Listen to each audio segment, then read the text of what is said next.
For a long time, just about every day on my way to work, I would stop at Dunkin' Donuts and get some coffee. I've been doing this for a while, and I'd stop at the drive-thru and pick it up. A while ago, I went there one day to the same location that I always did. It's close to my house and on the way to work, right before I get onto the freeway. One morning it was just like any other. I got ready for work, left my house, and then went to Dunkin'. When I got to the drive-thru, it was busy like usual. Eventually, I placed my order and got around to the window and paid. When I was there, they told me to pull around and park in the parking lot, and they would bring my drink out to me shortly. This was strange. I had never had to do this before, especially because I just got one drink and not a huge order. I drove and found an open parking space in the front of the building. I was thinking maybe they ran out of one of the ingredients in my drink and had to get more or something like that. I waited for a few minutes and was just browsing my phone. Then finally, I saw somebody approach my driver's window. They weren't carrying a coffee though. I rolled down my window to them. It was a guy with long hair and a black shirt. I thought he worked at Dunkin' at first because of his shirt, and he also had a Dunkin' hat on, but the man just stood there and stared at me. I rolled down my window and asked him what was going on. The man stood there staring at me for a moment, then said in a loud voice to get out of the car. My instincts were telling me to leave, so I backed out. The man just stared at me as I did and watched me leave. I drove away and went to work without getting coffee. The next day, I saw that the Dunkin' location was closed, and when I looked online, it said temporarily closed, but I couldn't find any information as to why. After that, I started going to another place for coffee in the morning instead.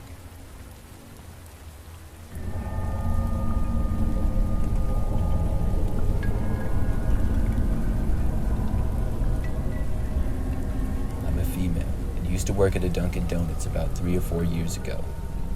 I only worked there for about 3 months, and the job wasn't really for me. When I worked there, I would do a little bit of everything. I was often helping people in the drive-thru. One day when I was working, a man came through the drive-thru and ordered a coffee. When he got to the window and I handed it to him, he asked me for my number, and he seemed sort of creepy. I told the man no, but tried to be nice to him. He seemed a lot older than me and was a big guy with a slight beard and brownish hair that was messy. The guy said okay to me and then left.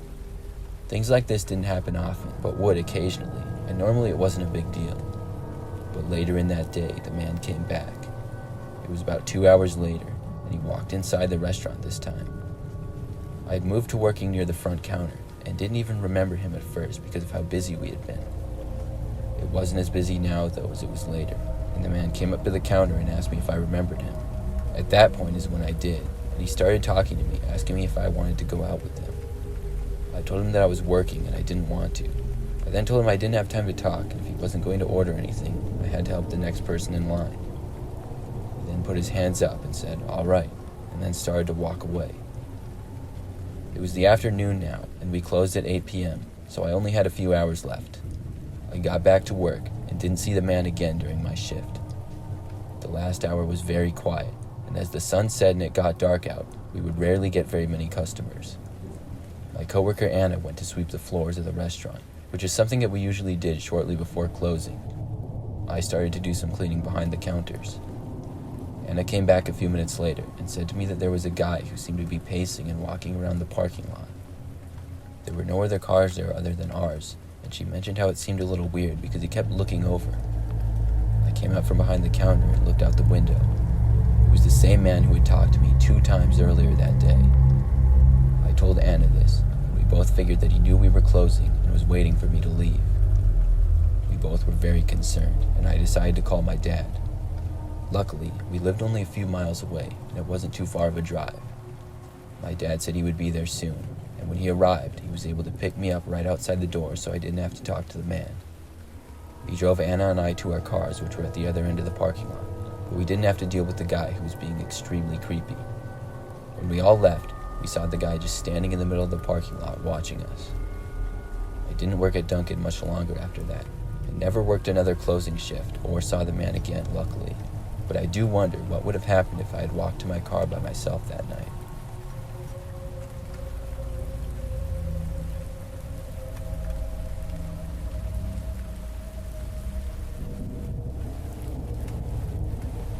about 5 years ago, I finally went to Dunkin' Donuts for my first time ever. I'd been meaning to go there for years, and always known it was popular, but I never got around to it until then. I went to one on the other side of town and walked inside. It was the morning, and I could see that it was really busy because there was a lot of people in line. I got to the back of the line and waited. The line slowly moved forward, and I noticed that a man got in line behind me. The man was standing uncomfortably close to me, and I turned around to see that it was a really tall guy with sunglasses on and a black coat. It was awkward, because when the line would move up, I would move farther away from him, and then he would keep getting closer. He always stood a really close distance from me. Finally, when it was my turn to order, I got a couple of donuts to try them and see how they were. After I ordered it, it was the weird guy's turn, but I noticed that he didn't go up to the counter and order. He just stood there, and then when I left, he followed me out the door. With the sunglasses on, I couldn't really get a good look at the guy, and I didn't know what his deal was, but I walked back to my car in the parking lot and got inside.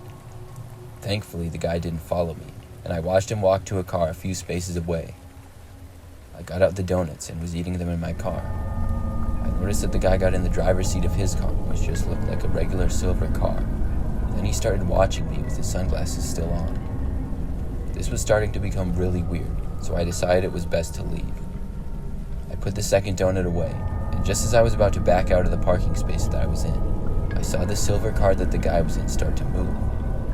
I was hoping he would leave, so I waited there, but instead, he backed out of his space and kept moving backwards until his car was completely blocking mine from leaving. Then, I watched the man exit his car and walk over to the back of mine. It looked like he took a photo of my license plate and then touched the back of my car. Then he got back inside of his car and drove away. After this, I drove home, hoping that the guy wasn't secretly following me or anything like that. I don't think he was, and I got home just fine. I was wondering the whole time exactly what he was doing back there and why he would take a picture of my license plate. Then I went to go inside, and as I passed by the backside of my car, I noticed that where the man had touched my car, there appeared to be some sort of bumper sticker. I looked at it and saw that it didn't have any writing on it. I picked it off my car because I didn't want it on there and went to throw it away. Then I saw that on the other side, it said, "I'm watching you." It looked like it had been written in Sharpie. I threw it in the garbage and went inside.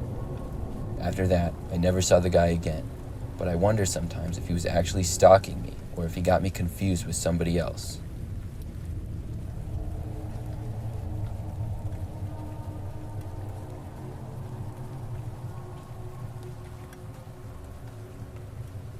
I work at a Dunkin' Donuts. I've been working there for roughly a year. The craziest thing that's happened so far was about 4 months ago. I typically work opening shifts. We open at 6 a.m., so I get there long before that and help with getting things ready before we open. We make donuts and do more preparing and things like that. One morning, I was the first one to arrive. There's usually a few of us working, and when I got inside, I turned on a light in the back. I began to get a few things ready and wait for some of my coworkers to show up and help. I then heard a noise come from the back area where there were a bunch of boxes and things like that. I guessed I wasn't alone, and one of my coworkers was there after all. I called out "hey," but didn't get a response. I sat there in silence for a few minutes. Then, when I finally moved again, I thought I heard another noise come from back there. That's when I decided to investigate. I walked back to the boxes, and there were a lot of them. This was in the very back area, and none of us went over here very often. I looked around, and it was mostly dark, and I didn't see anything at all. Then, I thought I heard a very small noise. I walked farther back and looked behind one of the larger boxes. That's when I saw a man crouched behind it looking at me. This was probably the last thing that I was expecting to see, and I jumped back in shock. He didn't work there, and I had no idea who he was. I started walking back quickly when I heard him start to get up, and I started running at that point. I then heard the man let out a loud yell, almost a scream. He wasn't saying anything, but just screaming, basically. I ran to the bathroom and locked myself inside. Thankfully, it was a whole room for the bathroom and not just some stalls, so the man couldn't get inside. The man tried opening the door, but couldn't get in. I then heard him walk away. I got out my phone and started to call the police, but just then, I heard the front door open and a woman scream. This was my coworker Sydney, who was arriving to work. I opened the bathroom door up and saw the man running from in front of the counter to behind it. Then I saw Sydney standing in the entrance of the doorway. She then turned and ran back outside into the parking lot. I used this opportunity to run to the door and leave the building as well. The man was somewhere in the back again, and Sydney and I called the police and waited in our cars for them to arrive. When they did, they were able to go inside and get the man. I don't know how he got inside, but I guess he must have found his way in the previous night and hid when we closed.